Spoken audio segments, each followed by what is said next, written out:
you know, because that's what they're feeling now. It's all they hear about, but the numbers that aren't working. That's right. I think we're probably the rule rather than exception. We want to check into all these trips you take. So I'd like to call our committee of the whole meeting of Tuesday, May 28th to order and respectfully acknowledge that this meeting is being held on the traditional territory of the private people of Gaelic. They have adoption of the agenda as presented. Councillor Dugas, seconded by Councillor Smith, all in favor. We have the minutes of the committee of the whole meeting held April 23rd, 2024 for adoption.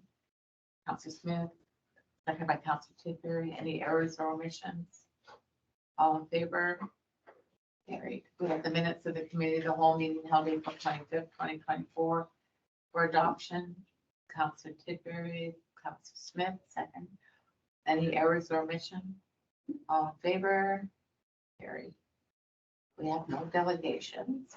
So on to our staff reports. We have our Port Hardy Harbor Authority April 2024 monthly report for information. Any comments? Just want to say it looked like it was pretty quiet in the harbor last month. Oil spill, oil sheen. Well, Steve, yeah. We have our animal control for April 2024 for information. Maybe change to euthanize. Yeah. And I like that I could read the whole thing.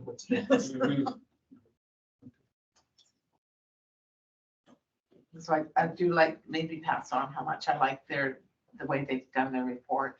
Makes it way easier just to read it and to know what's going on. So thank you. Although it does say Harbor Authority. Oh, okay, yeah. I So understand. We know. we know that, but under it, it says the Harbor Authority is the title. But when you click on it, you get the animal control. Okay, Port Hardy Water Treatment Plant, the April 2024 monthly report for information. How's that lake level doing? Good, yeah. We got a lot more rain than just May and last May, that's for sure. Still, hey, Really?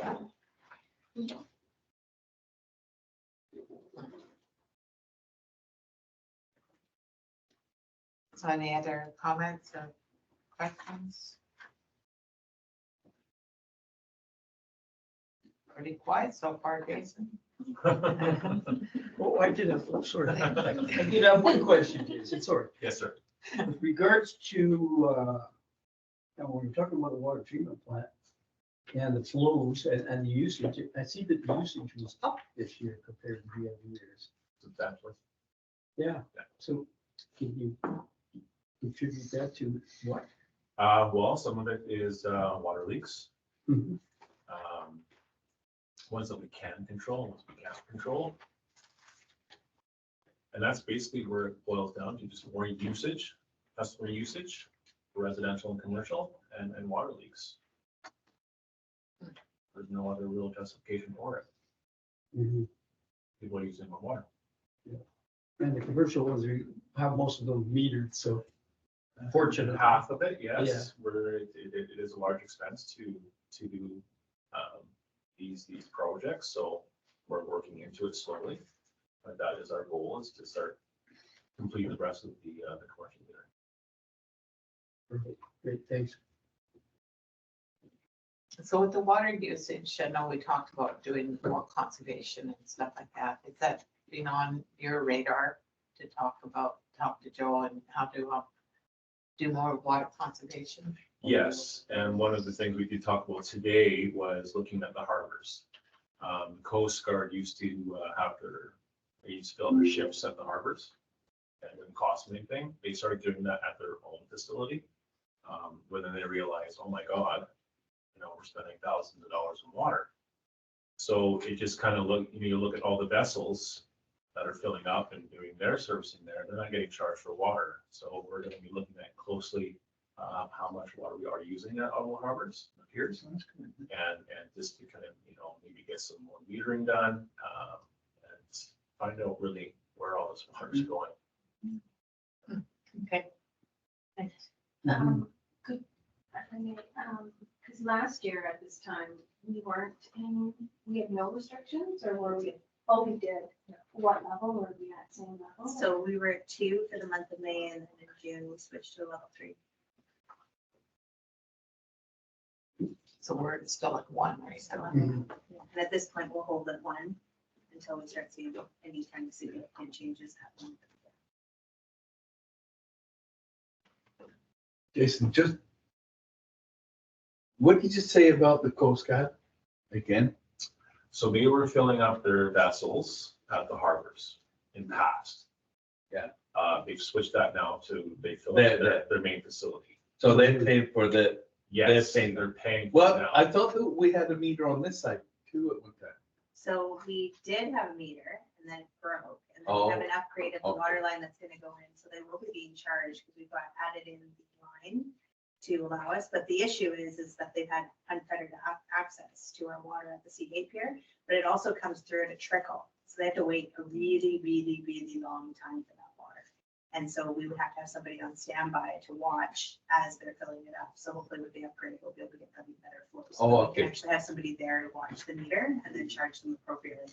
But in some cases, as Anika told me, it's like anywhere between 6 and 9 hours sometimes to fill up a boat, because it's like a trickle that comes over there. So they do prefer filling up over there because they can get it faster, so they have Faster, their yeah. lines, but they're also paying for it, which is fine by us. Slight correction, we're paying for it. Well, if they go to the Coast Guard facility, then it's metered, so they're paying for the metered water. Yeah, no, they're paying for it, but technically we're paying for it. Yes, sir. So that's it. Or still I right know now. that's a taxation. It's a nick and tuck question. Very wet.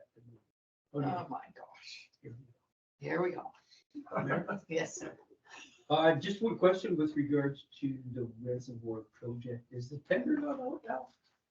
Or the RFP gone out for the new reservoir? Why, we're just waiting for us to come to an agreement, and there's some small revisions that need to be made to the tender package, so we're almost there. Yes, almost there.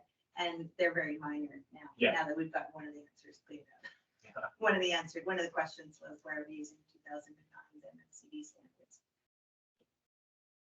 That's a little, rather than 2019? Well- But it's so that, Yeah, they're basically the same. yeah. Yeah, very minor revisions, but the 2009 is way cheaper yes.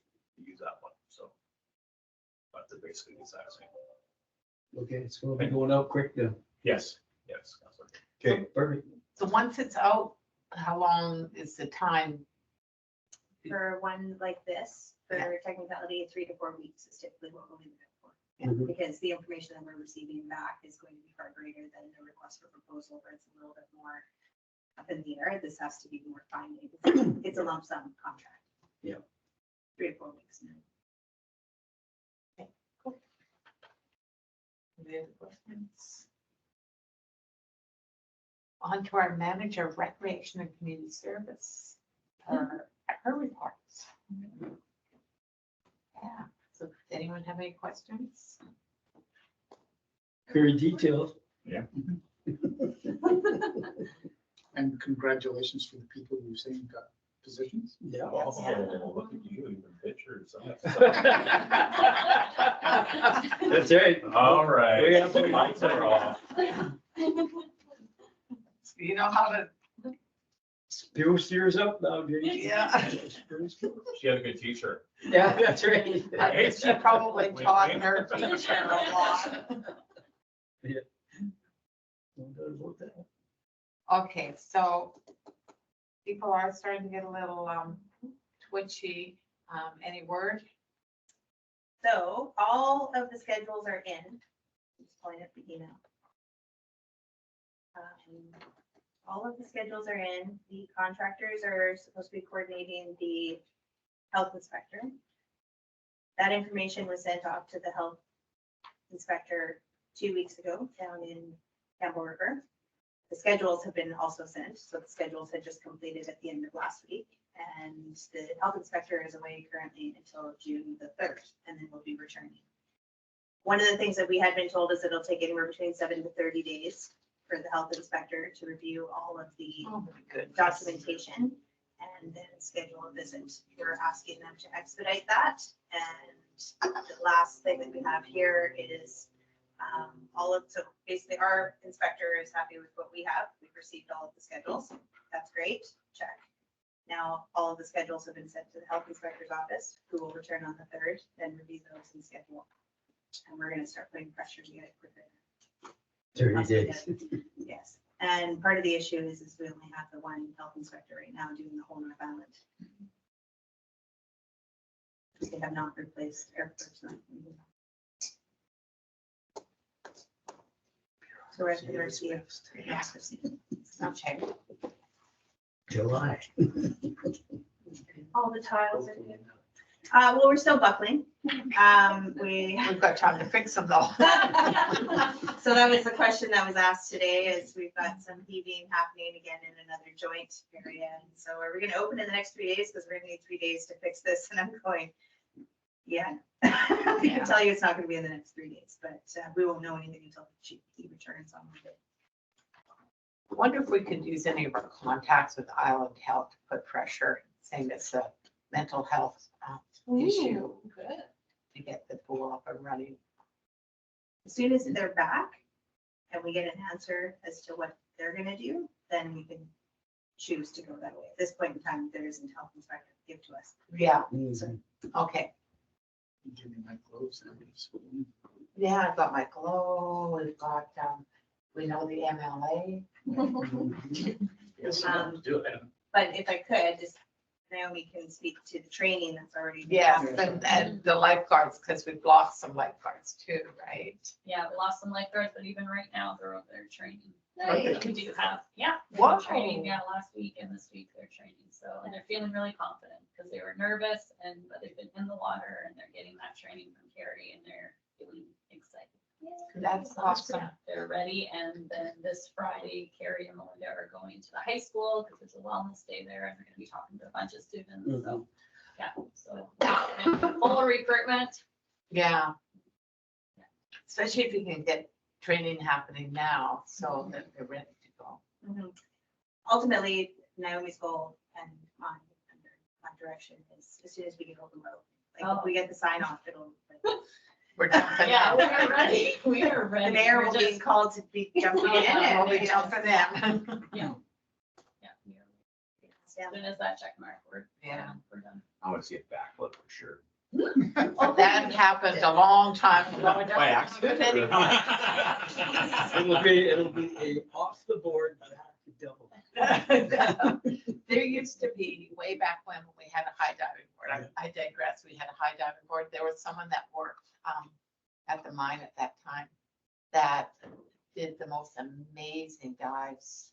You know, it's just the awe-inspiring dives. I still remember watching them dive, and it's just like, wow. We got a high dive here. Yeah, Yeah, we did. that's why they closed that gate. 3 years. Yeah, anyhow. They lowered the roof. and Yeah. So with, I know that this summer schedule hasn't gone out because it's not summer yet, it's like winter still, but, how are you going, like, are you gonna have swim lessons over the summer and stuff like that? We are really hoping to. We had a good conversation about that today, because we are limited in our lifeguards. We're trying to figure out, just an example with the Fort McNeil pool, they opened and then had to shut because the lifeguards got sick. Oh, And so they've been shut for like 3 days, that kind of thing. So we're really wanting to be careful that we're not gonna burn them out.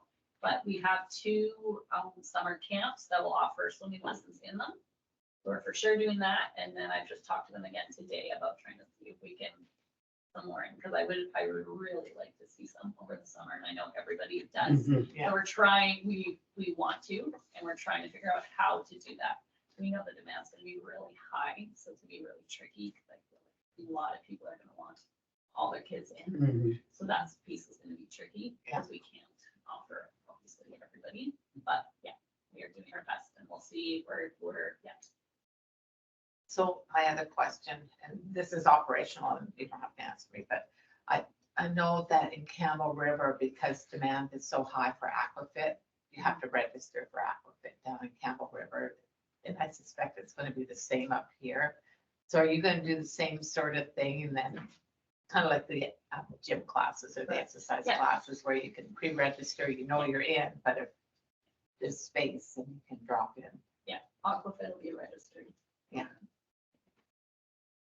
Well, and I love that you got 2 new community outreach coordinators. Yes, we're very excited. The Yeah. first one started 2 days ago and I'm like, yes, the ideas coming from our brain are very fresh and yeah, That's awesome. yeah, we're excited for both of them. They'll be very high up there and yeah, we'll continue to have good programs and events come and Great. Any other questions, comments? Good job. Yeah, really good job. And I know that, oh, you didn't mention about the creation station. Do you want to talk about the farmer's market, and the Yeah. creation station? yeah, so, yeah, thank you. Yeah, so we're in the creation station down at the farmer's market. We have, we're still trying to staff it. We have, we're doing lots of interviews right now for program assistants to help with our summer camps and stuff. So as soon as we secure all those, we're gonna secure that schedule down there. But it's going really well. We have Jeannie Forty, yeah, overseeing it, and Patty Smedley. And then we'll have 2 of our staff down there every other week to help with it. So there's different crafts and stuff. It was so busy. I went down there on Sunday and yeah, there was a lot. It was packed the whole time I was there. Lots of kids participating. Yeah, so it was going really good. Yeah, I was out of town, but there was only 4 vendors, Yes. which is too bad. It'll pick up. But I happened to be talking to one of the program assistants that whoever works down there, Ocean maybe? Ocean, Sorry, I name was talked to Tyler, Ocean, yeah. and she goes, we were so busy.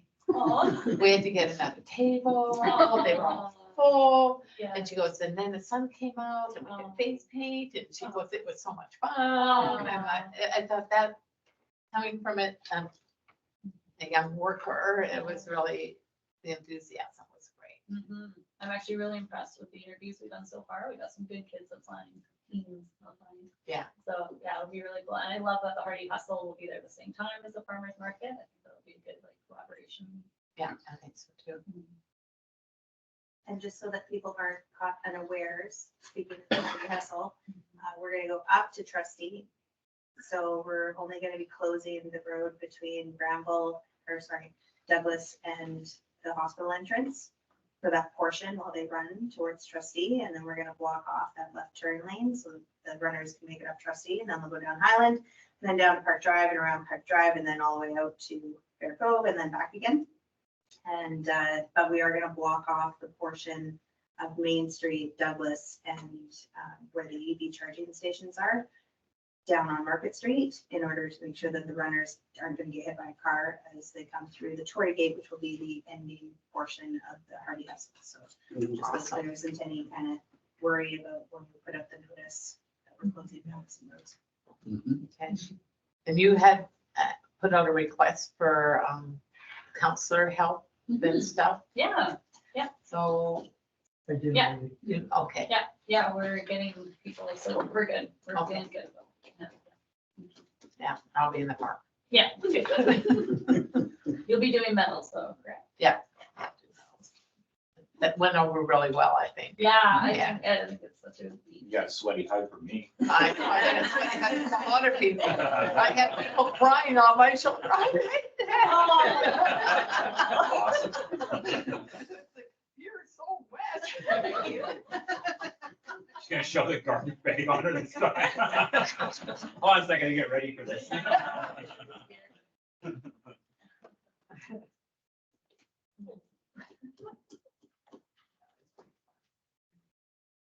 Okay, any other questions for Naomi?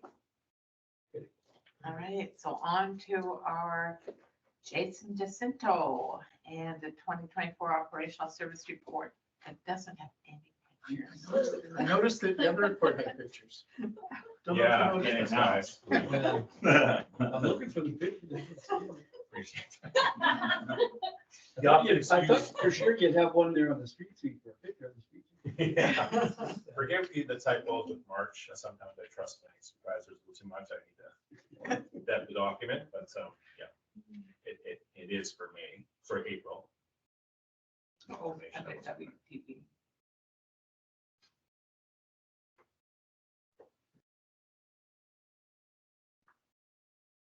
The only thing I had to ask was about the sweeper and what are the incidents that, Near misses that People. could have been very. them being hit or them hitting people? Well, we did have recently, I'll just give you the most recent one. We had Richie out doing some sweeping and focusing on his job.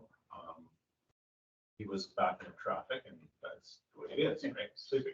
And a member of the RCMP opened the door while he was sweeping and asked him how long it's going to take for him to get out of the way. While the sweeper was running. Whoa. So we did in some reports that could have, turned out very, it could have turned wrong in so many ways. Basically what I'm Yeah. saying. And it's not the first incident.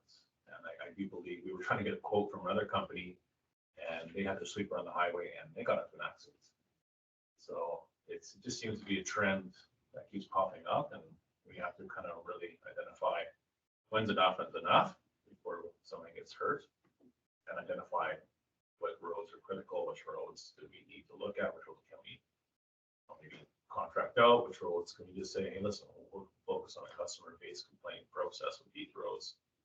It's just what I'm asking you guys for your input and knowledge. Like how important is it for us to sweep the highway portion as compared to town when people are actually walking around and want to trip on gravel or skateboarding or rollerblading or biking? For the actual stretch of highway, that's what the big problem, I imagine. The serious problem is of people ripping around. Yeah, absolutely. There are some small instances in town too, where people are upset by the sweeper and it's doing his job, so. I love when the sweeper Me comes by my too. house. So do I. I loved it as a kid, that night go skateboarding on the streets. Part of in front of our house is a gravel road, so it doesn't actually. Yeah. So what I've tasked Jason with is just to do a cost analysis. We have a sweeper that's nearing its end of its useful life. And so what is the value of the district still offering that service for the $400,000 piece of machinery? When we could bring somebody in, now we sweep regularly, and our streets are kept very clean in Port Hardy. Other communities sweep once a year, maybe twice a year tops, right? So one of the things that Jason's doing is finding out how much it would cost to bring somebody in once a year, twice a year in order to do that, whether or not, because we provide the service to the other communities, whether or not we just do a lump sum contract for all of the communities and they pay for their portion and we pay for ours. We, at one point, when Linda was still here, we jacked our prices for sweeping quite considerably and Corporate Meal opted out and ended up being able to bring a company cheaper from, I want to say Abbotsford, for Abbotsford for 1 whole week to come up and sweep their community with 3 sweepers at one time, getting it all done. And it was cheaper than us to go down there at the rate that we So were do we offering have at that any time. contractual issue or collective agreement issues with contracting in? So we wouldn't, because we wouldn't be getting rid of anybody. So the fact of the matter is if you read the report, is we have people that are doing the sweeping. And this is kind of where Jason's looking for some guidance to me, is to find out what our service delivery model is going to be, because we're spending so much time sweeping and making the streets look all pretty that catch basins aren't being done on a regular basis, or hydrants aren't being painted and serviced and those kind of things. So we could easily put that funding, those people into doing those jobs that are preventative maintenance, because we are stretching ourselves so thin and not as many people as we had before. Same as looking at whether or not contracting a garbage pickup. For instance, the little bins and the litter bins, and looking at some of those ways so that we can get people doing the things that need to get done to prevent our infrastructure from falling apart. So those are the things that we're having Jason look at. Mainly right now, the sweeper, because it is nearing its end of its useful life. It is a $400,000 piece of machinery, which means that we'll be looking at $50,000 a year. Do they Loan. sell used ones? They do sell used ones. You can pick them up for like $250,000. We bought that used, didn't we? And we're putting $40,000 into it this year. Right now, yeah, it's pretty much the beginning of the year, it just was in and out of the shop. Yeah, I think Yeah, a they're report high of maintenance. showing what, sorry. Go ahead. Like a report showing basically used, what it's gonna cost for a contractor to come in and what would we deem necessary for sweeping, just so we can see value of what it costs for someone to come in and do it. And at this particular time, due to the fact that it's end of life, why are we still doing a contract with Portland Mail for the house? Because they don't have anybody else to do.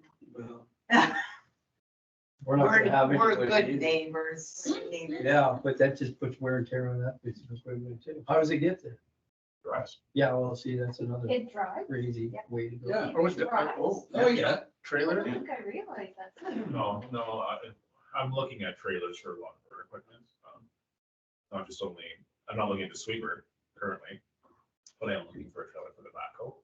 Because it drives all over the place too. So these tires are not cheap. It's a lot of hours on the machine. Yeah, I mean, driving a sweeper all the way to Port House and Port Miguel, that's ridiculous. That's what happens. And you wonder why it's working. Well, it's more the mechanical thing. Yeah, the sweeping part of it's terrible. Of those things, they're high maintenance. Cost a lot of money. Like, we'll still have it. If we do end up contracting, we'll still have it. You know, we can use it for small little things that need little extra touch-ups. Right? But yeah, we'll hold on to it till she kicks the bucket or we'll even sell it. We want, right? But there are companies on Vancouver Island that offer sweeping services. Main Road brings up a sweeper on a regular basis. So there are other options, right? Yeah, curious to see what their pricing is on, Yeah. So are we, yeah, based on what package, I guess you could say, this is what we want done, and or if they have like a day rate. yeah, there's a major company in Cumberland, I think it is. It's Cumberland. That also offers services all over. They also have sucker trucks and all of that. Yeah. I certainly take pride in our streets, like it's, the sweepers out, like it is nice, but when you start talking about our infrastructure and things that do require that attention, then yeah, I think I can kick some stones off to the side, right? Like, yeah, it's certainly not up there in priority. I worked in communities where we send staff out with brooms. I thought it was in my head too. That would be sweeper streets. Recommend, I was once we in a didn't get a practice. street sweeper, so we had to send staff out with brooms. We also didn't have salting and sanity trucks, so they wore heaters on the fronts of their bodies to go and put salt and sand out in intersections. Oh, wow. Wow. Yeah, Public Works can talk to me later about their equipment when you find out what they do in performance. Like, Cheaper, good for the environment. Yeah. No, He used to wear cork boots and get out there with his little cedar and with all the salt and sand coming up.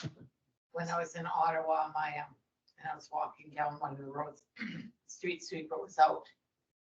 And theirs is pretty slick. It's a city. But they had a street sweeper, another street sweeper right behind it. And then it got sucked up into another truck. So it was, That's the system, eh? Yeah. it was, Is that the pretty- photo that you sent me?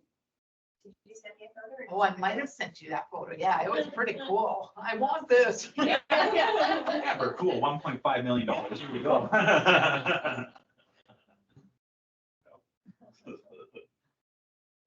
So the Sink Creek Park and the benches down there look great. And I know that there were some negative comments made, but I saw a lot more positive comments on social media than I saw negative comments. I'll pass that along to Lance. That's good to do. Yeah, and when I was driving down today, I saw two people in the park sitting on the benches. I thought, that's what we want. We don't want you sitting on the ground. Every time I'm from drive, it's always full. There's always people on it. Yeah. Yeah, I agree. What are you gonna make more?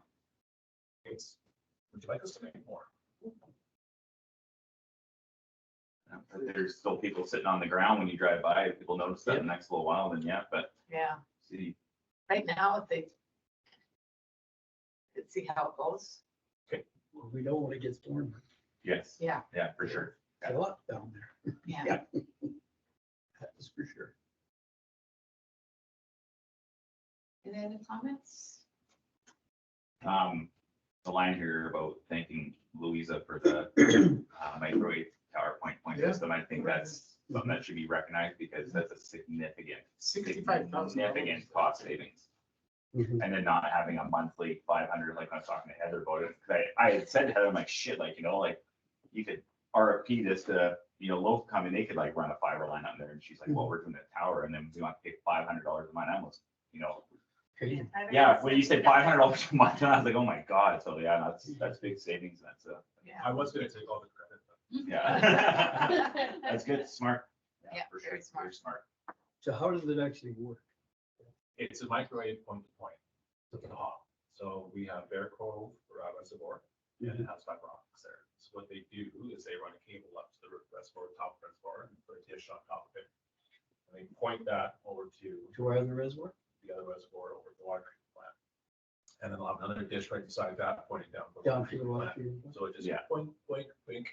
Oh, You nice. just have to Very brush a little cool. bit of trees out to make it happen, but Yeah. nothing significant.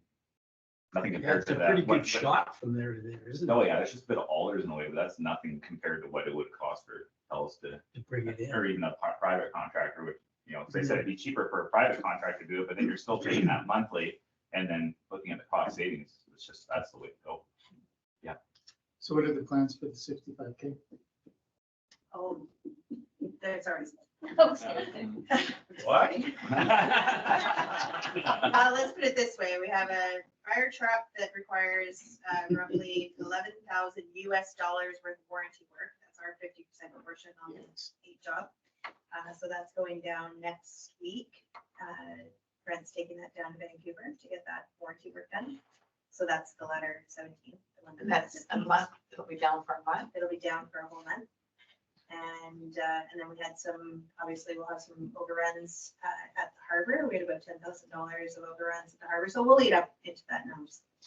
I save it, she spends. But they're worried enough to look at the capital plan and kind of look at how we can fund, especially the fire truck, for instance, right? 'Cause we can't take it from water, obviously, but. Yeah. Yeah. Now it'll go right back into the coffers. Perfect. Thank you. Thank you. Yeah, good job. I'm just really excited about the not the extra $500. Yeah, that's huge. Yeah. Internet that's services, that part was the huge. part that I think It's done. $90,000 was one thing, but then this sting of $570 a month for internet service. I was like, When it's like the actual traffic amount is so minimal. so small. So So small, small. and I'm like, Yeah. wow, that's insane. Just to maintain the line, they're never gonna have to touch, because in reality, they can't work on the line or brush around the line, so. It drove me nuts having to know. We're paying them to build their infrastructure Mhm. that we don't own. Yeah. And now we're paying to use that. It just, yeah, it rubbed me the wrong way. And Yeah, just thank God for bit too that much. suggestion. Yeah. Just got the thinking caps on and, They're not making any money though. yeah, I know. No, because we already pay for internet at the. No, but they're broke, aren't they? Yeah, How yeah. is this broke? We got a letter telling us they didn't have any money. Yeah, Flomy days. tell me this. So it's really, Can't support you. Yeah, we got no money. Oh, Got no money. Yeah, we got a letter. Don't say I think I've just knocked it off my line. that. Nope, can't support you. Serious. Next year, Louisa? try it. So just full disclosure that the suggestion came from someone who works very closely counting fish from afar. Oh. Advise that they use that infrastructure to do that, so. I set you up and. yeah. But that's okay though. Karma comes around. So I just wanted to- It's not fortunate. Oh, that's a great idea. I don't know if it's. Yeah, no, so That's all right. if you never brings it forward to you to bring forward, it's like, we all benefit. Yes, that's right. So you can take this recording and give it to Matt. and Yeah. I'll say thank you. Yes, you said. I'm gonna give him a fist bump for sure. Well, learn a fist bump, here you go, bud. That's right. Perfect. All working together. Okay, any other comments? Good. Motion to adjourn our committee of the whole. Counselor Texon. We have 14 minutes. Let's start. Oh. Sure, I'm game. I'm game. Let's get out of here. Yeah, sorry. Is there a hockey game on that? you Yeah, wanna there's watch? a hockey game. New York and the Pelicans. Who's winning? Yeah. They didn't even. Oh, Heather. No, it's on. Oh, it is. God, I was at the, and I had the pleasure to go up to Kitty Sue Hager for that Bowie thing a couple years ago, in May, 2 years ago. When I was up there, there was a gentleman named Jeff Robinson. He's an artist, native artist, and he's an Oilers. And he had this. Oh, that's banner funny. made out. It wasn't recording, so poor Matt won't be able to see it. It was actually fantastic. So I took the picture and I got a hold of the fan club and boy,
I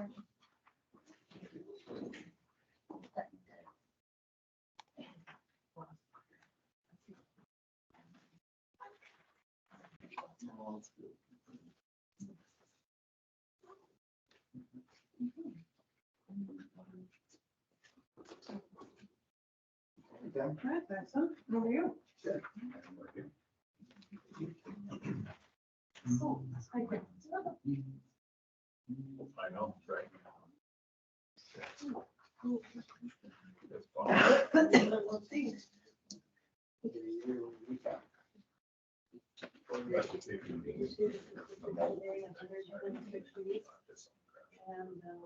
Yes.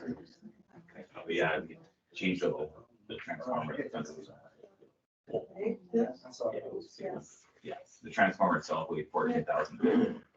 And that electrical room is probably about the same size as this, so we had to maneuver the old one, or get the new one in the building, then move the old one out around in place. How did you get it in? Specialized jacks. I hired a company from the Victoria that specializes in moving high voltage equipment. So they came up and helped us move it in place. My God, were they efficient? And the equipment they had was unbelievable. It was just like drooling. It was just, they had something, a jack or a pulley or a dolly for every part of the move. It was so impressive to see. They knew what to do, right? Oh, they knew, yeah, yeah, they're just kind of, yeah, then they get in place and they're like, okay, yeah, no, we're done here, see you later. It was good, yeah, it was cool. Really happy, I contracted them out. It was very big job I've taken on. Yeah, it was 28 and a half hours in a row getting it in. Oh, and then you have to do it during the power outage too, otherwise. Yeah, started at 5 PM Saturday and finished about 9 PM on Sunday. But That wasn't a coincidence, any time. we timed it with it, and that was a lot of Yeah. coordination and then like the vault, the high voltage vault from Hydro that feeds, it was all rotten, so they had to go and take that apart. And you see them change the pole out in the street there by McDonald's. That's the underground primary feed to the vault. That vault feeds Quadless in the mall. So they had to redo that pole because it was bad, and then that vault was bad. So it was, Good job. yeah, it was perfect coordination. Worked out really well to have everything working all during that outage. So it was good. So you could change all that out just in that short period of time. Yeah. Yeah, it's just a song. And then people are like calling me during the day about their generators. I'm just like, So what? no. Yeah, I'm sorry. I'm not here. Not here mentally right now. But yeah, it was cool to do because it's, you know, I was super stressed out. Big one, a lot of coordination, but then went through and it was, yeah. Proud of the crew by the time it was all said and done. So it's the whole crew work, everybody? Pretty well. Most people were, yeah. And then I had 3 guys from ITI, which is Island Technical Installations from Victoria, that came up. Yeah. Okay.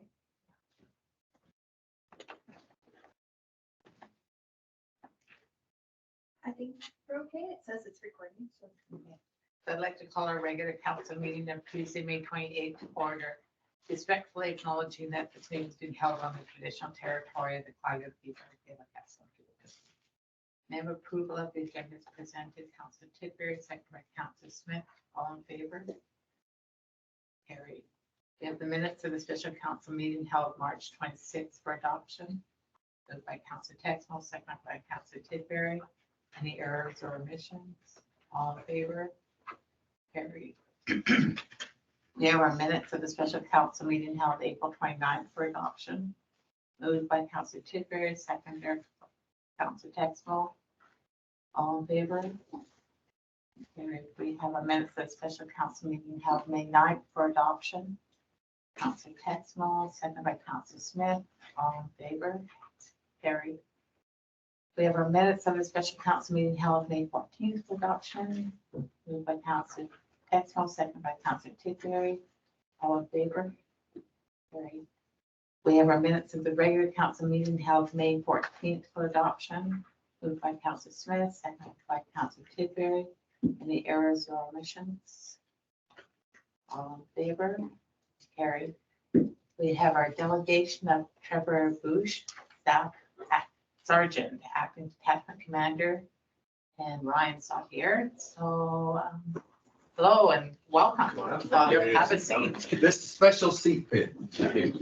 I feel a bit weird having my back. You got the camera facing. Oh, okay. Yeah.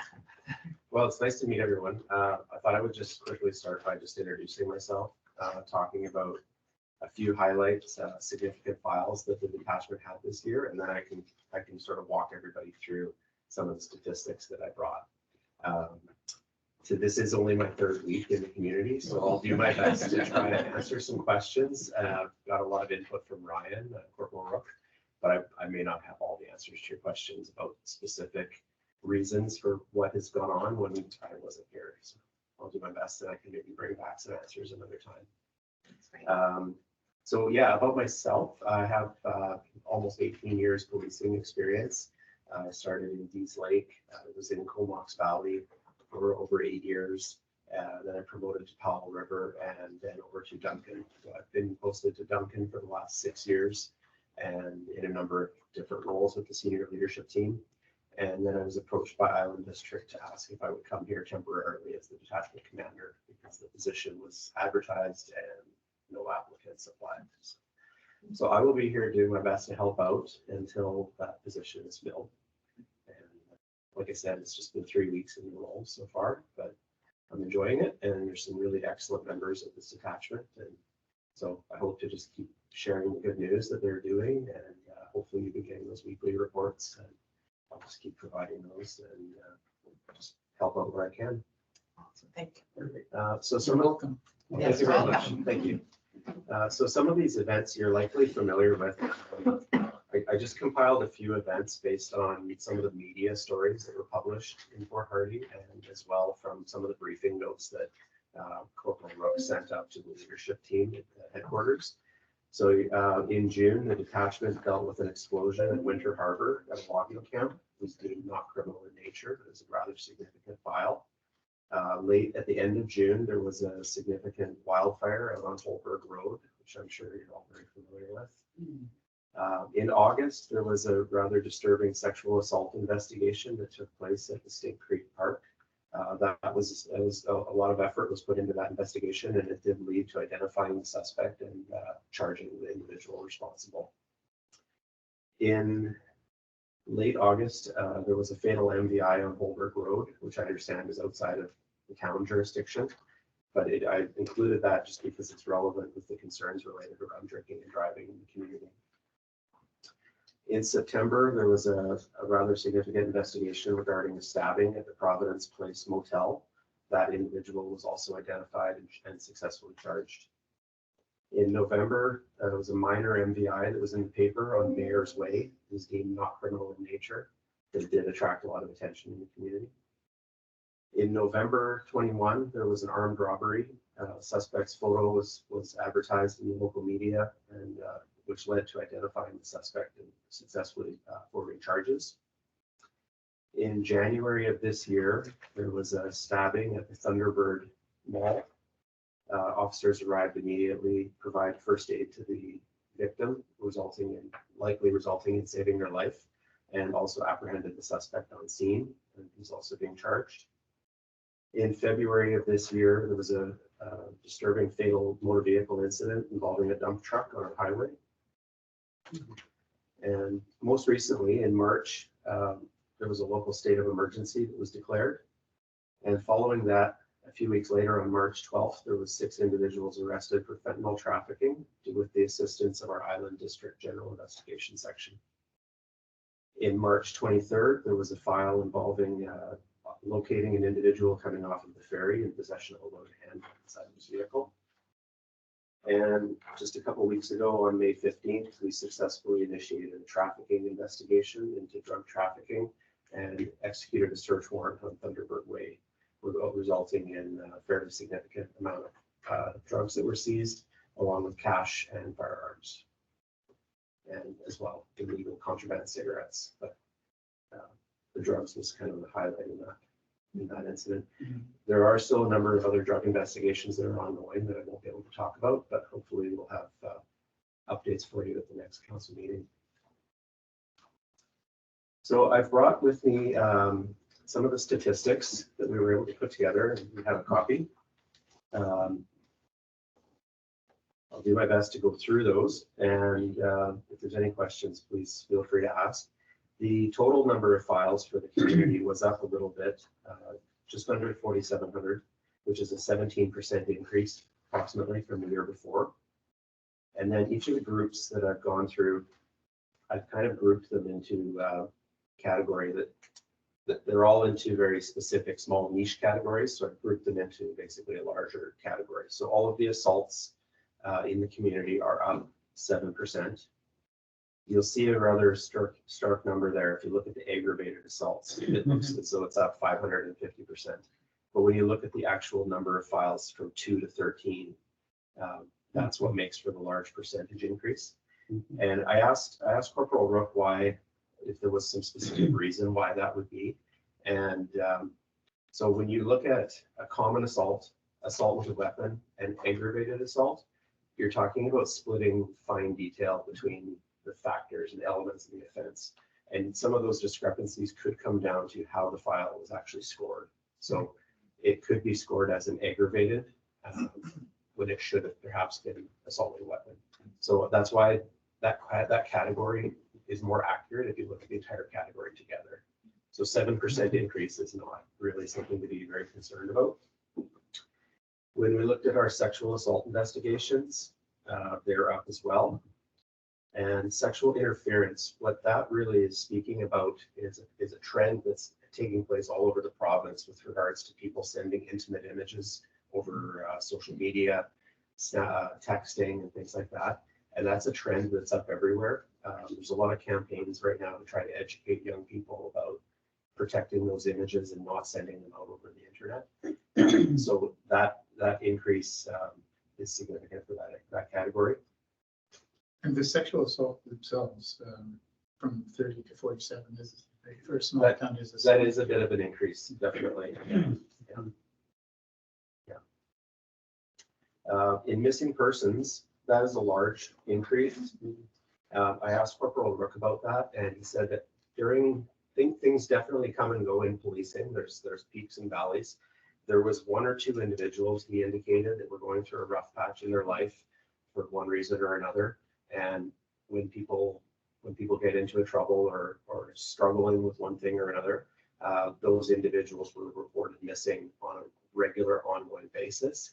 He advised me that that's kind of come to an end, so that number should sort of level out. With mental health, that increase is pretty typical with what we're seeing in other detachments across the province. It's not too much of an increase. The next category really is about, I described it as intoxicated related disturbances. It may or may not involve a victim. It may involve only one person who's intoxicated and needs medical or police assistance. Breach of the peace is a very broad category. It can involve a number of things, including being a nuisance in someone's home. You have to be removed or taken out of the home. And cause disturbance is also very similar. So these 3 categories are very, very broad, and they are up in the community. So I would have to do more research to find out what the cause is, but that group together is really about alcohol-related disturbances. So it's possibly a reflection of alcohol use in the community. Now, mischief involves damaging someone's property in one way or another, or preventing someone from enjoying their property. So loss of enjoyment of property can be something like a person causing a problem that affects the apartment next door or affects the other people who live in the home, and they have to be, their behavior is so disruptive that it's bothering everyone around them. It may not involve breaking property, but it's disruptive. And that's why it's also included with bylaw offenses and unspecified and false alarms. Those are a variety of different things. Together, that whole category is up 14%, which is rather typical. The members have advised me that the property crime in the community is relatively low, and the stats also seem to reflect that. The explanation for the break and enter to residents and that large increase, what I've been advised about that is it's not actually someone breaking into a home. It's people going into a lot of abandoned properties. So there's been a number of abandoned properties where people are breaking in for the purpose of either finding shelter or drinking or partying. They're not breaking in for the purpose of stealing someone's property. And so it's not an increase in property related crime. It's reflective of the number of abandoned structures in the community. Theft from vehicles and shoplifting has gone down. And the next category about breach is really a reflection of the police work more than it is a crime that's being perpetuated, I guess you could say. So when we're doing our police work and we're putting someone on conditions not to go to a certain place or not to phone another individual or not to be near another person, if the person then fails to abide by those rules, the RCMP can initiate a breach or the probation office can initiate a breach. It does result in a fair bit of police work because we still have to go out later and identify those people, potentially arrest them, put them on new court conditions. So even if the process is initiated by the court or probation, it's still work for the officers. And bail violations were up significantly with 35.7%. So that may be an indication that people are not as inclined to follow the orders of the court as they were once, which may result in more work for the detachment if we then have to try to build a case to hold people in jail. And I'll get to that at the bottom. This is a topic next about drugs that I want to make sure I can explain to you. It's down 35.7%, which I was initially shocked to see. But the reason for that is because the provincial decriminalization rules that took place in our last calendar year. So the detachments across the entire province stopped making drug files. It's not that we stopped caring about drug enforcement or stopped doing drug enforcement. It was that all of the categories that fell under the new legislation no longer required a police file. And that will now change in the next 12 months. So as I mentioned at the beginning, there's been lots of really good work to fight drug trafficking and drug possession, but anything that falls within the 3.5 grams would no longer require a police file. It's just to meet the threshold. Traffic and driving offenses are all in the next category, and the enforcement is somewhat down. This is an area that I've been focusing on since I arrived.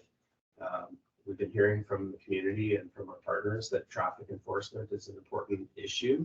And I would like to work on getting this number up before the next quarterly report for you guys. Part of the reason that this is down is due to resourcing shortages, from what I understand, in the last 12 months. Traffic enforcement, it can be reactive policing or it can be proactive policing. So we do get calls from the community that someone is driving erratically. We respond accordingly. But a lot of the traffic enforcement we do is proactively generated. The member has to have enough time to go set up a check stop or to go out on the road and look for someone to pull over or things like that. There's a couple numbers I just wanted to highlight here. The number of written violation tickets was down 60%, and the number of warnings is up a huge percent. So what happened last year, it very much looks like members have stopped writing tickets and only write warnings, but I have to explain why that looks that way. Certainly the number of tickets is down, but the reason that the number of warnings is up is because in our last fiscal year, the RCMP implemented e-ticketing. So the police cars now have a printer inside them, and they actually, right inside in their police car on the computer, they're running your license plate, they're running your driver's license, and they can just put in very quickly speeding warning and then hit print. And then the ticket prints out, so the warning prints out. And so the members, what they would likely do in the past is they would go up and have a conversation at the window and say, Mr. John Doe, you were speeding. I see you have a very decent driving record and exercising with discretion. Please slow down. Well, now what used to be a verbal interaction is actually being recorded as a statistic. It's a written warning. Yeah. So we're still doing the same kind of enforcement, but it made the numbers jump out of whack. So, but with respect to the actual tickets, that is down, and that's something that I'm going to address while I'm here. But I think in certain cases, there's time and place where a ticket has to be issued. Motor vehicle accidents or incidents are relatively consistent. If you group all three categories, they're very similar to last year. And then the next three numbers really are a reflection. I feel they're a reflection of the police officer's effort. It takes a lot of time to bring someone back to the jail and to lodge them in cells. So a 46% increase shows a lot of effort on terms of the police officers to bring people back. There's all kinds of numbers of reasons why they were brought back, but that is a pretty large increase. And we're very, very fortunate to have 24-hour guards at the detachment. So we have the facility and we have the resources to lodge people in jail when they need to be brought to jail. JJP hearings are for when we've arrested someone for a criminal process and either we feel it's in the community's best interest to hold them in jail, or for one way or another, the way the legislation is written, we don't have the authority to release them. So certain offenses we don't release on paperwork. We have to go to the next legal authority, which is the Judicial Justice of the Peace. And that's a pretty large increase from 52 to 81. Each time we hold someone in custody and we bring them before a Justice of the Peace, it represents a lot more work for the police officer. They have to basically prepare their entire court package in a short order and present that to the Justice of the Peace. So I really do see that column as a reflection of a lot of hard work that's being done across the street. It also means that they're holding people accountable. They're not just choosing to take the easy path and send them on paperwork for a lower offense. If they feel the evidence is there, they're sending people to court for the proper offense and seeking the right thing to do there. And then the next number is also really reflects that as well. When we do ask for a JJP, they're in 24 of those cases, the person was held in custody. So that means the officer is actually putting in a compelling reason why that person needs to remain in custody. And that's up 85% since last year. So in speaking with the officers, they do a very good job preparing good full bail packages so that the justice is making, that's why the justice is detaining people in that regard. Before we talk about the annual performance plan, are there any questions about the stats that I can answer briefly? Just with respect to the total number of 4,700 files, if you break that down, files per officer, how does that compare to other communities? Yeah, that's a good question, and I could probably give you a better, I can actually give you a real number when it comes to that. So the across the provincial policing chief of police, they do measure the output in terms of like POP to COP, so population to police officer, and then we also measure number of calls for service to police officers. So are the police officers in Port Hardy more or less busy than Campbell River or than Duncan or than Nanaimo? So I do have access to that number. I could get it for you. Oh, okay. Yeah. I don't want to take a guess because Yeah, no, fair enough. I prefer to get you the real number.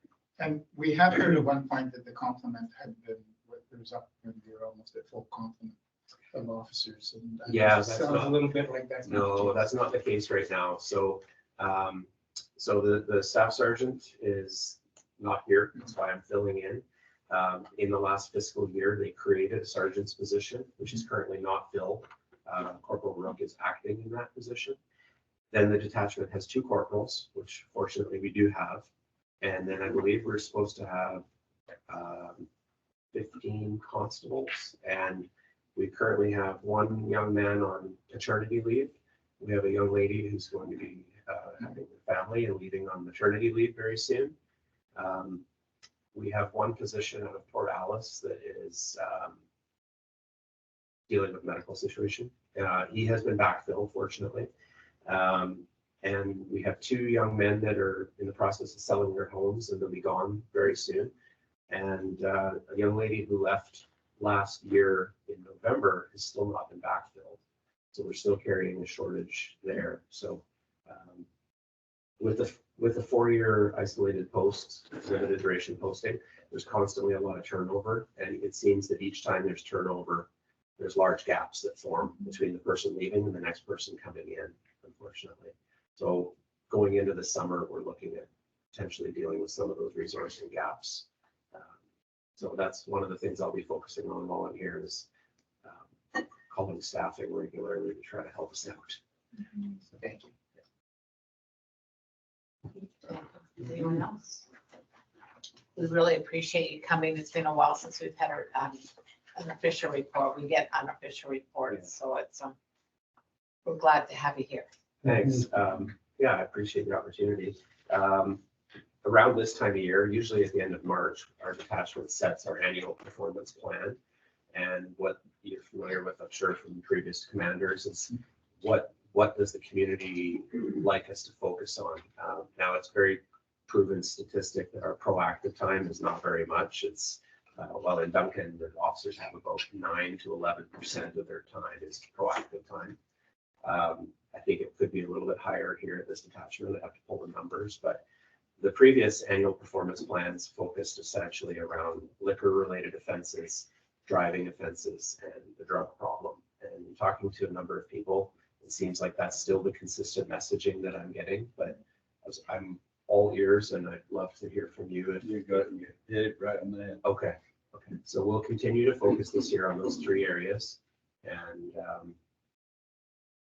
we'll try and find creative ways to try to make an improvement in those 3 areas then. Thank you. Okay. Thanks a lot. Thanks very much. Thanks. Have a good evening. You're welcome to stay. Yeah. You don't have to. We don't have You don't have to. You don't have to. I like that. You know if I should or not. Yeah, you're welcome to, but you don't have to. Okay. Okay. You'll be the first one that did. If we don't get a lot of people. So business arising from the minutes and unfinished business. We have our council action item report of May 14th for information. Any comments? So we have, excuse me, from Mike McCauley and Lee Deans and Port Hardy Slow Pitch League, requests of council to name Story Beach Ballpark for discussion. So this has been really challenging and we've had much discussion as a council about it. We don't have a policy right now on naming ballparks. And so we've got a draft one that's coming forward, but we also have to be really careful about the policy about naming parks when they're on archaeological lands that have to be surveyed, and it's very expensive. So what we came up with was basically a compromise. Excuse me. And the compromise was if to create Dave Deans or David Deans Memorial Softball Wall and having some kind of wording where it's celebrating a legacy of excellence. So that's just an idea. So it would be a wall and then there could be plaques put on it honoring other people that have contributed to the slow pitch fields. So in the meantime, because this will take a while to get going, if the family and the organization's amiable to it, is because we still have to wait for the Quavilt and what they say too, and we haven't heard anything from them yet, is for the family to work with our staff in a memorial installation. But I know that your the ball tournament's coming up soon, and I believe you've already dedicated the ball tournament to him. But if you wanted to put up a temporary banner saying about the ball tournament. So I miss anything? No. Other than that, we have to make a motion with regards to allowing the staff to talk with the family and with Mike and talk about our proposal that we came up with, and hopefully you guys are amenable to do that. And then we'll move forward with it. But unfortunately, at this particular time, we won't be able to get anything as far as signage and all that stuff going because it will be a partnership, right? So I will make that motion that we refer that to staff. I'll second that. Refer to staff or refer that they work with staff? Work with staff. Staff would work with the family. Can I suggest wording recording there. Yes, please. So motion to work with the family to extend the memorial program to the ball fields at Stories Beach. Yes. Yes. Thank you. So the memorial program, right now has like for the memorial benches and it has for trees and things like this. We don't have anything for memorial installations, so that will expand to that. And then we're also going to be looking at the policy about the naming of the parks, where to get other ideas from other communities on the criteria for naming parks, because we don't want to be naming a park that's already named and changing the name because it creates confusion to residents. So I know it's not ideal and nothing comes easy and nothing is quick, but at this time, we can't go forward with naming a park. I think just to put it on kind of a positive, going outside that box and coming up with a memorial wall kind of leaves way for that legacy that, we're being started. And I know that we had a name and it's kind of cool and thinking how much work and volunteer hours went into the ball fields, which, he was a part of, and a lot of people were a part of. So having this memorial wall to sort of honor that with his name at the top seemed like quite a positive step forward. We already talked about different people that have been involved with slow pitch and softball, all of those parks over the years, that they could have a plaque on that wall too. And anyway, so that's what. And it would accommodate some other requests that we have. Yes, that we've got coming forward to.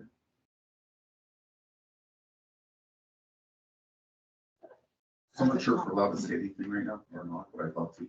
Well, theoretically, no. We don't, after the meeting's over, then we can take comments and questions.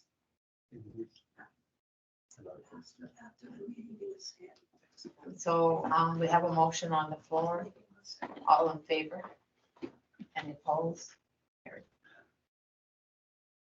We have no new business. We have under correspondence from Councillor Trish Mandel, the president of UBCM, about our resolution for information. So it's going forward to UBCM. That's good. We don't have any committee reports. We have a staff report from our CAO, Heather Nelson Smith, regarding North Island Senior Housing Foundation land request. CAO Nelson Smith. Yes, thank you, Mayor, for that. So in front of you, we have previously talked about the possible expansion of the seniors housing property that is currently on Rupert Street in order to allow for the North Island Seniors Housing Foundation to be able to expand on that property. Currently, the property that is highlighted in orange in my staff report is part of a larger parcel, which includes the municipal hall, the arena, the pool, not the civic center, and all of the park space that holds the tennis courts all the way up and behind Thunderbird Way. So this area would have to be subdivided. And we have met with the North Island Seniors Housing Foundation with regards to their request. And BC Housing has stipulated several requirements that the North Island Seniors Housing Foundation must meet in order to gain some funding, in order to find out about the feasibility and the viability, so that they can move on to the next stage of the funding proposal program. So they have been granted some funds pending some of these things that are outstanding. One of the things that is outstanding is an official memorandum of understanding that the district would permit the North Island Seniors Housing Foundation to even look into the viability of this land for this purpose and what that project looks like. And that memorandum of understanding, and I appreciate Councillor Smith and Mayor Corbett noticing my spelling error, because I did use the Sinala Housing Foundation or Society's memorandum of understanding to assist. And unfortunately, they are a signatory in the attached document that would have to be obviously changed. So my apologies for my oversight on that. So there's a couple of things to do with the memorandum of understanding. So this would be the commitment of the district to basically say, we're not going to give up that land to anybody else for the next 2 years without written notice. We're going to allow them the opportunity to find out if this land is viable. And then at the end of that period, then we would negotiate the terms of a long-term lease on said land. My preference, as always, as my recommendation to council, is that we don't get rid of land, that we don't divest it forever and ever, is that we lease a portion of that land to the Seniors Housing Foundation in order to complete this project. And the reason why we would do that is because what we'd want to make sure is that in the future, if it was no longer being used for that service, that the council of that day would be able to either terminate the lease and find somebody else to run that, or would be able to take that land back into holdings so that it wouldn't be sold for market value. Another way of dealing with that, you could also put a covenant on the property which stipulates that the land cannot be sold for market value and must only be held for the purposes of a seniors housing project.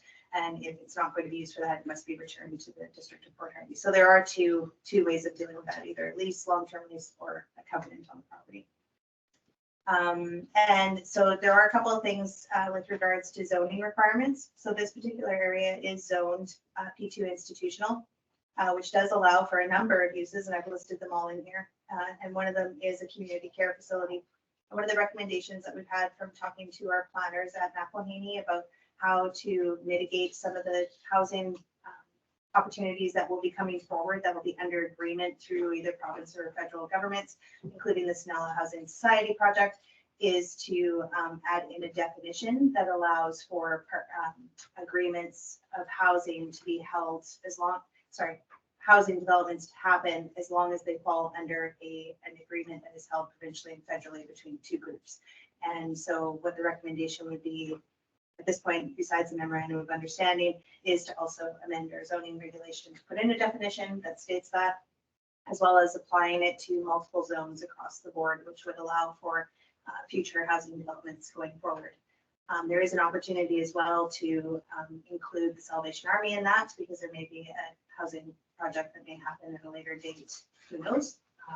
I don't know at this point in time, but it could be with that second floor, it might be more than shelter services in the future, and applying that opportunity to them would also afford them the ability to expand their services without having to go through a formal rezone. And so at this point in time, financially, there is no financial obligations at this point, except for some staff time. So if we were to do the rezoning, roughly we do have a cost associated with $1,800 for the rezoning, and that's to cover the staff time on that. So I've given you a couple of options. You can either receive and file my report, enter into an MOU as attached with the amendment to the signatory, adjust the draft memorandum of understanding, make some adjustments to the zoning regulation, or refer the report for more information. So unless anybody has any questions. Any comments?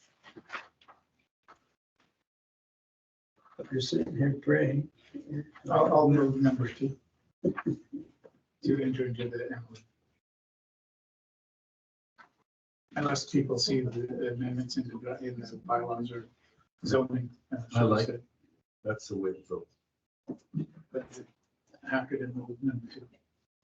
I'll second. So can I just ask a question about CAO? If we go with the way number 2 is written with the amended memorandum of understanding as drafted and attached, and making necessary adjustments to the zoning regulation, would that be all the zoning regulations or just the zoning regulation for that? So it would be the zoning regulation to add that definition and then apply it to multiple zones across the board. So similar to how we dealt with the rezoning for like cannabis, for instance. We applied one definition and then we applied it across the board to multiple zones. It would still require a public hearing. And we also have the CCAN zoning regulation as well, so we could combine the two. Okay, we have a mover and a second. Or any other comments? All in favor? Any opposed? Carried. Thank you. We have our pending bylaw number 1164-2023 amendment to zoning bylaw and 10-113. And on to council reports. Councilor Tidbury. Okay, I attended the regional district on behalf of Pat. Some of the discussion that came up, especially in the tourism sector, is the number of individuals coming to the North Island and the concern of, uh, of, of parks, staff and stuff like that. And David is going to plan on getting parks to come to one of the meetings to discuss what their position is on the parks themselves. As everybody is aware, that the parks, especially, I was up there on the long weekend, and the parking lot was absolutely packed. So it tells me a lot more people are coming to the North Island to venture out into and not only was it packed at San Jose Bay, it was also packed at Rathco. And I'm presume that the Grant Bay was pretty close to the same sort of idea, and same as the other parks. One of the things that the initiative that Living Oceans and a bunch of other groups have got together, along with the Toyota sponsorship, is we're going to provide bags that hikers can go in these areas and pick up garbage, and then bring the garbage out in these containers, and then we're going to have locations where they can drop these off. And we're also going to have a little prize at the end of the year for these. So you would write your name on the bag, and they would be entered into a draw. Good idea. So yeah, because again, that's another area that's a concern, is the beaches not as clean as they should be. And so that was that. Yesterday I had my emergency planning meeting. Things are going along. We talked about the tabletop and exercises, and we've got an exercise in the works right now. And it's a shame you missed that one, because you're the only department that hasn't put in a request for that to be part of it. And the reason for that is because you didn't know about it. But we're talking about a marine exercise, and we're talking about us and Coast Guard and everybody else that's involved. So we're talking a good size exercise. The other thing is Filament Days. Attended Filament Days meeting, and it's going along just fine. So we have a couple of little hiccups, and but everything is moving along quite well. I put in a request for fireworks, and I have, before I can get them, I have to get my permissions to fire them off. So I'm just waiting for that.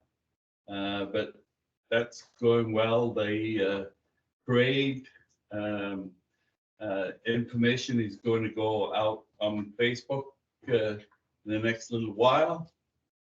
So the parade is going underway. I got my first request back for a judge, as well as an individual that's going in the parade, from our wonderful mayor here. So you know, she likes all sorts of jams and candies and stuff like that, so that she can be bribed. Oh, I don't think so. I understand this is being recorded. Another meeting I attended was the North Island Culture Society, and I'm pleased to announce that we're going for another year. So, we'll have shows going all next year. We talked about difference of acts that we'd like to see. We'd like to see some more ballet or contemporary jazz, or something like that, or tap or something. We'd like to see that as part of the program, as well as maybe look at some of the nationalities that could perform that. So we've been talking about that. And the seniors, I attended the seniors meeting, and we're up to 243 members. And I'm in the process of doing a little, we've done a garden tour that was very successful the other day. We're also talking about having a trip to the Ibis and also to wind farm. So that's that'll be the early part of June that we're talking about that. And I think that's me for now. Thank you, Councilor Tipper. Councilor Dugas. Well, thank you, Mayor. Well, I won't get as lengthy as Ron, but I can be. That's something. Okay, VidTest. I was at a VidTest meeting. It was a marketing meeting, and they were talking about the ambassador program. I don't know if you're familiar with that, but they're really working on trying to get volunteers. So when new people come into the community, that they have an opportunity to meet with them, and then they can introduce them to different things. I know that our mayor does that on her own. She's not part of that committee, but as the mayor, she's talking to a number of people, especially her new physicians that come into town and that. Trying to introduce them to the community to get them involved. And that would have been something, I guess, that our sergeant should have been involved with as well. Welcome to our community. Anything you need, just get a hold of me. Okay. And the other thing, I guess, that's interesting is they put together what they call a flip chart. And they have it in a number of different places, and they got a QR code on them, and you can tap onto them, and you can find out all the different things that are happening in the Mount Washington Regional District. I think that's great. We've got an active calendar, so if you go on the webpage, like My Vancouver North, and you can get on that calendar, and you can find out what's going on in different areas. And they also do a lot of work in conjunction with the North Island College, the training. So that's pretty exciting. Obviously, North Island Seniors Housing Foundation, still working on our housing project, so thank you again to council for their support. Moving forward with that. We had a Falumi Days committee meeting, and as John had already mentioned, it was very successful. And thank you, Naomi, for showing up at our meeting. Last night, we had a meeting, and Naomi came, and she came with a lot of great ideas, so thank you very much for that. And the duck race tickets are for sale, so if anybody's looking for duck race tickets, I have them tonight. And and we have a very active Facebook page, so if people can go on our Facebook page to find out what's going on with the Falumi Days, that would be great. And I did attend the Mount Washington Regional District meeting, and John's already got you up to date what's going on with that. So that's it for me. Thank you. Councilor Roberts. Oh, so, I will sort of use my time. Most of my time has been involved with ferry activities, and so there's a few things that I just wanted to bring council up to date on. One is an overall program that they're calling Charting the Course, that I know the mayor was involved with as well. And it's looking at visioning or revisioning the ferry system over the next years and decades, and what its priorities should be. So I was involved in that, and it was, I didn't agree with the technology that they used, but because it was a bit rushed and challenging that way. But so I filled up the stuff afterwards. But again, it's important to understand that what they're looking at is refocusing ferry purpose provincially and with coastal communities. So that's a broader overview that they're doing too. With our community sits on a ferry advisory committee, of which there's about a little less than a dozen around the province, mostly around different groups. And ours is the North Island and the Central Coast Ferry Advisory Committee, and it involves ourselves, Central Coast, Bella Bella, Clemtu, Shearwater, Bella Coola, and Prince Rupert, and Haida as well, the routes into Haida. So the ferry advisory committees are also in the process of reworking themselves. It's going there. I think ultimately where they're looking at is they're trying to lessen the workload for themselves and establish some priorities for each route and provincial priorities, coastal priorities for the ferry network.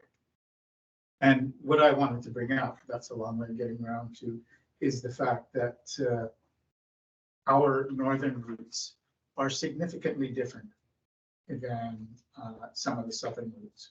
Where in the southern routes, there's always issues with reservations. If you miss a sailing, you can probably catch one an hour, 2 hours, 3 hours, possibly even as much as 4 hours later, which is annoying.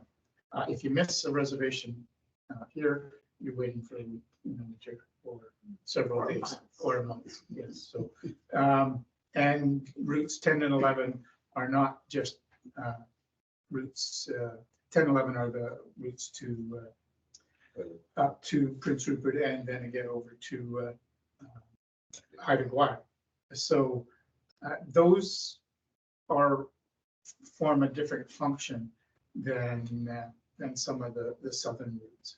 So anyway, what we're trying to do and what the North Island Central Coast Ferry Advisory Committee right now is doing is talking to Ferry Corporation and saying, if it's all the same to you, we would prefer that we not be lumped in with the southern priorities because we'll be forgotten, and that we would prefer to discuss the northern routes as a separate entity. So, and to date, there's been the one meeting where we brought it up, and the people who were at the meeting, who are admittedly senior, but not the decision makers, it seemed to, okay, well, let's continue this discussion as time goes on. So it's kind of like, stay tuned, and we'll see what happens with some of their shifting priorities and what happens with the different ferry advisory committees. So anyway, sorry, that was a bit long. Councillor Smith. Thank you, Mayor. May 15th had the Bear Smart meeting, planning an outreach right now on door-to-door campaign. Most bears out and about driving anyway, I've seen. May 15th had the Port Hardy Heritage Society meeting. Getting ready for that season launch. Tourism season is wrapping up, renovations are coming along, and the AGM is coming up in June. And there's 2 new board members, which is great to have 2 new board members on, and very strong ones, Rosalind Brennan and Josh Morgan. So it'll be a good board. See some exciting things coming with them. I'm looking forward to a good season. So normally they break in the summer, but because of the visitor center and some change with their meeting throughout summer, it's the court curator. June 16th, 19th, I had the privilege to go to the ISKF National Karate Tournament in Vancouver. Nice. It was excellent. So I've been in karate since I was little, and I'd never gone, and we're very fortunate to have Sensei Yvonne and the Dotoro, Sensei Dotoro is really with a high caliber of respect that they have within the association, and the karate was fantastic. Our students did quite well. The kids, they got medals, and Sensei Jennifer also got silver, so some good representation. And I got to learn a ton actually taking the score. I was volunteering, got to help tell them score, and so it's quite the eye opener for me. I'm quite excited, and we have some excellent athletes, martial artists in Canada that represent us at the world. So it was really a great experience. And I think even the district probably actually sponsored a little bit too. So thank you very much for sponsoring my students for that. June 22nd, it was the Port Hardy Pride. So for now, they've tried Port Pride, kind of changing things. And so we said goodbye to the Port Hardy Pride board. And now it's down a brand new board and should be exciting. And back to the roots. Triport is how it started, including all the communities on North Island. So should see some fun things coming up. The board's young and very ready to go. So it should be actually having the next June. Which will be nice. So yeah, stay tuned. That's it. Thank you. Counselor Texwell. So I don't really have much to report. Just know I've been inundated with work and preparing for this power outage. But the one thing I do want to say, I just want to acknowledge our local hydro crew. Lee Mackenstocker, Adam Ormiston, Kyle Burns, Kieran, and Pete.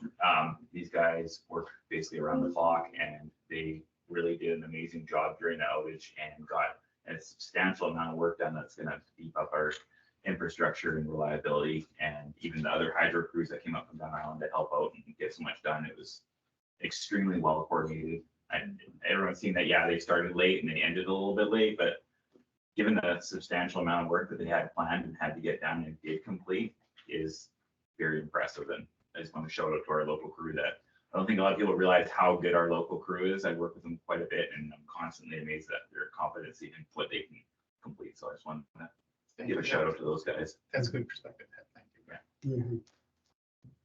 Mhm. That's it. Good. Yeah. So I too attended the BC Ferries charting the course workshop, and in my session I was in, there was a number of other people from Hawaii, Prince Rupert and that, so we could put in points about if we can't get a ferry reservation on a particular ferry. And I did it as a test the other day. It took me 3 months to get a ferry reservation during the winter time. So the routes aren't the same. And because we've reached out to the northern routes with a letter, I'm going to a BC Ferry Visioning pre-planning meeting this week with I think our CAO is attending as well, maybe. But I'll be going anyways. Attended the local leaders meeting with Island Health, talking about the new docs that have come in and are working in the ER. However, our ER, even though I keep saying we want it back open 24/7, every meeting I go to, I reiterate we want 24/7. When's it going to be open 24/7? Right now, we're at 25% capacity for ER nurses.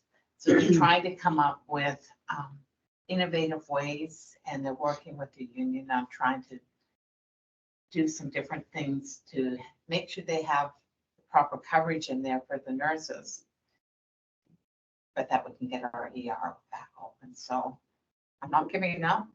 I don't want anyone to give up, but it's certainly not the best news. Working with the Sinala Culturally Supportive Housing Group, slowly moving forward, not as fast as I like to move, but we are moving forward. Attended today the Foundry's first year anniversary, so they've been in operation for 1 whole year, hard to believe. And then I was away for on a little mini holiday, and but while I was away, I also attended a dear friend's service who lived here for a long time. Those of you that might know him, Tom Makinson passed, and he was worked for Pacific Coastal Flying for many, many years, and lived out at Storrs Beach, and yeah, did a lot of volunteer work, worked up at Mount King as a patrol person and a posse hatcher. Anyways, so yeah, so that was kind of sad, but and that's it for me. On to our information and announcements. Number of different proclamations coming up. So we'll have to make sure we share. And make recognition of them. Right now, we don't have an in-camera meeting and motion to adjourn. So text one. Questions from members? Tammy? Tammy, yeah. I'd like to direct my couple comments, a question to Sergeant Trevor Bush. On your report here, it says negative minus 35.7 on drug trafficking for drug possession. Does that mean that it's going down in the town of Port Hardy, or what's the? No, not necessarily. What it really is a reflection is the change in legislation during the last year with decriminalization of drugs. So there were fewer police files created because the provincial government changed the legislation. The provincial government changed the legislation? That's right. Yeah, last year, beginning in the end of January, the Yeah. provincial government decriminalized small quantities of possession of drugs.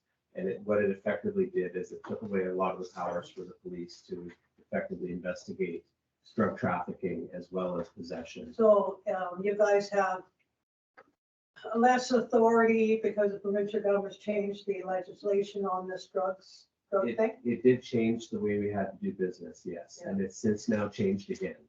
Because just today on the news, I don't know if y'all are aware, 126 kids and young youth have died in the last 5 years in the province of BC of toxic drugs.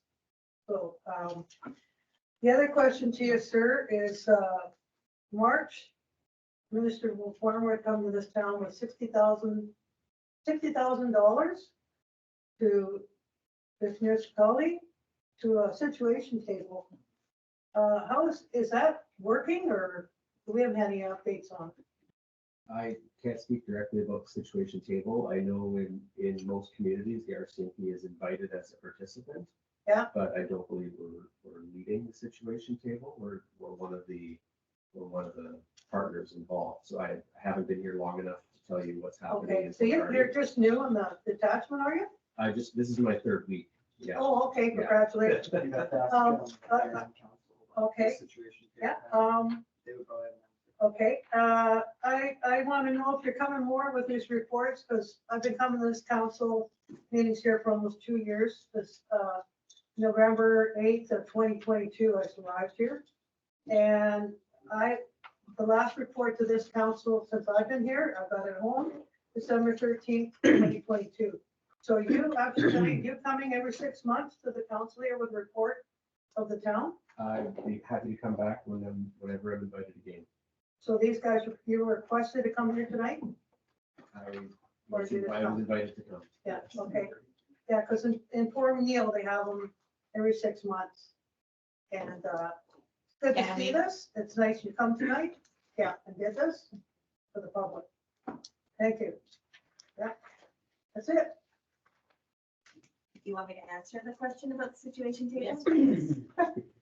So the situation table is up and running. We currently have 25 individuals in Port Hardy that are trained, so that's of the agencies, including RCMP, BC Ambulance, Island Health, Mental Health and Addictions, YSTAR, MCFD, BC Services.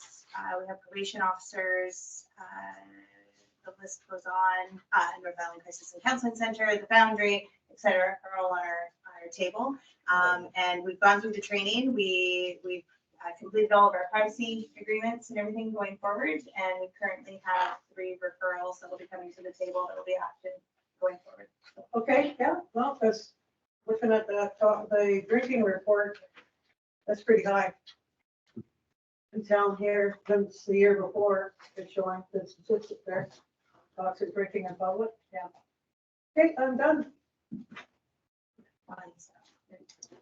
I don't. Fine. You also have one in, I think, Mike has a question. Yeah. Yeah. You want to go Mike first and then Bonnie? Mike, do you want to go first Sure, and then yeah. Bonnie? Yeah. I'll try to be brief. Just wanted to thank council for looking at our proposal. We know we brought you something that was hard. We really did. So I know there's a lot of big business going on here, and this is something that you took time and effort to put into. I wanted to Also thank Heather for helping us navigate this a little bit. Just a few points of clarity, I guess. We never proposed a renaming. I want to be really clear on that because we had the same question from the Cogbeef last week. We're not at all proposing that. What we proposed was a dedication of an area that's undedicated within the existing park. So just wanted to make sure that was fully understood at the back end. I think the other thing to note here, and then I'll kind of close off, is the Port Hardy Slopestyle League is run by a few Greek volunteers. And this is something that we do because that's the model Dave taught us. We have a great relationship with the town. They spent a lot of investment on the facilities. Councilor Robertson been involved with that. Ball fields are looking great, but we don't come looking for a lot. That's something that Dave, taught us. It's about community as a whole and society as a whole doing what needs to get things done. I do wonder though, how long that's sustainable. That's probably the second biggest facility in terms of use within the district of Port Hardy, yet we asked for nothing. So I just wanted to kind of clarify those things. That's because Dave taught us to do that and to be supportive. We will absolutely have discussions with the town, but we're certainly very, very disappointed. We think this was an easy decision to make. We've heard rumors of other proposals around names, yet to me, they're only rumors. I'm here on the street, the names of these people, yet this has never been brought forward in public. And we brought ours forward in a very open and transparent way through the council in a letter. That's been really, really challenging for us, honestly. We don't know how to react to that or adapt. And I think it takes, my humble opinion, it takes really strong and great leadership to single out those who do above and beyond work. And the things that we said in our letter and our submission, to me, clearly demonstrate that what Dave did was above and beyond. But I'm having a hard time measuring or judging that or knowing sort of how to proceed because we don't know what else is out there other than rumor. So hopefully the town can help us with that. Now that it's been referred back to work for staff. I guess the last piece that I'm challenged with is I didn't expect a decision today that was favorable, but I did think you would defer until we heard from the Cogbeef. I just want to remind you that we've approached the Cogbeef as a nation and they have a say here. And so we probably won't do much with town until we hear from the Cogbeef. I'll be very curious to see what their sort of decision is. And then we're going to have to decide what we do because they are a nation with decision-making authority over their land, per UNDRIP and other things. So those are my thoughts. I'm happy to talk to you about how we feel about it. I don't want to minimize this when I say in front of the family that, this is not the most important business in town. But again, I really believe that these decisions impact the cohesiveness of our community going forward and they show a way forward in terms of doing things as society as a whole. So that's kind of my 2 bits. We'll talk together when we can, but we will absolutely be holding until we hear from the Cogbeef. And I believe they were looking at this tonight. So thanks for the time. And don't want to be disrespectful and not appreciate the compromise, but I would say a compromise is usually something agreed to by 2 parties, and that's not the case here. So I'll just leave it at that. Thank you for your time. Thanks, Mike. Fine.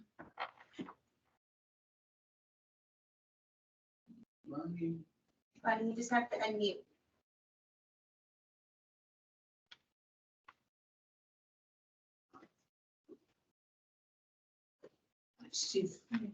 She said something in the message. Yeah. Or the chat. Okay, so Sergeant Bush spoke about, sorry, she is, I think we had this problem last time, didn't we? About the increased statistics of break and entering primarily due to abandoned homes. Is the review of abandoned properties included in the district's policies anywhere? And to create additional accountability for owners to be responsible for securing their properties with the goal to reduce negative statistics of Port Hardy? That's one question. Maybe I can speak to the first part and maybe Sergeant Bush can do the other part. So we don't drive around looking for abandoned buildings, but we do currently have a vacant buildings bylaw that when we do get complaints, we do enforce the vacant buildings bylaw, which has a bunch of parameters in there. So if you want a copy of that, Bonnie, I can send that to you. Yeah, and as far as the RCMP's involvement, obviously we're responsible for investigating the criminality. And if it's deemed to be someone going into abandoned property, we do try to contact the owner and work with them to solve the problem. It is in our best interest to have it boarded up so we don't keep going back to the same property again and again. But the responsibility to do that doesn't necessarily lie with the police. But that's the best outcome. If the property can be secured so that it's kept safe for the community and it prevents us going back again and again, that's the best outcome.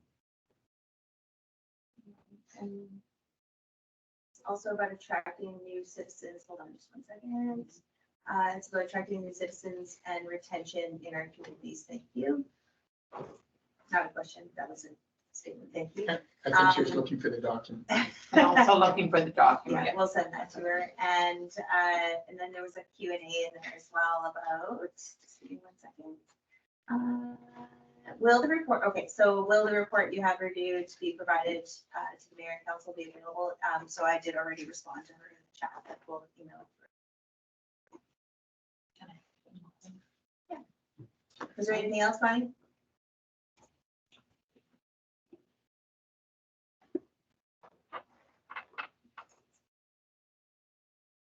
Okay. Okay.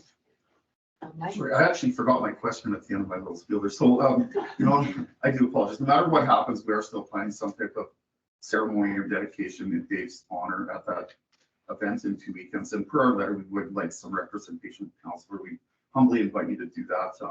I know Councilor Robertson's supposed to, but I think that would be, important, especially considering this decision. If you're willing to show up, and we'll provide more details through you when we can, but we would, still want to go forward together here. So that would be important for us. Yeah, absolutely. Give us a shout. Just give me a shout. Okay. Anyone else? Oh, I got a quick question. My question's for Sergeant Bush. Do you guys have a media relations officer on staff still? No, we're relying on the Island District. I'm trying to remember the lady's name who was the media relations person, and then she went on mat leave, and then. Yeah, that officer that you're speaking about is no longer posted in the community. Okay, So gotcha. we'll be relying on the Island District media to put out releases on our behalf. I got your last one. I worked for the newspaper in town, so I appreciated that. So at the Alex Burger event? That's right. Yeah, gotcha. Thank you. And that's it for me. All right, thanks everybody for coming. Okay. Thank you.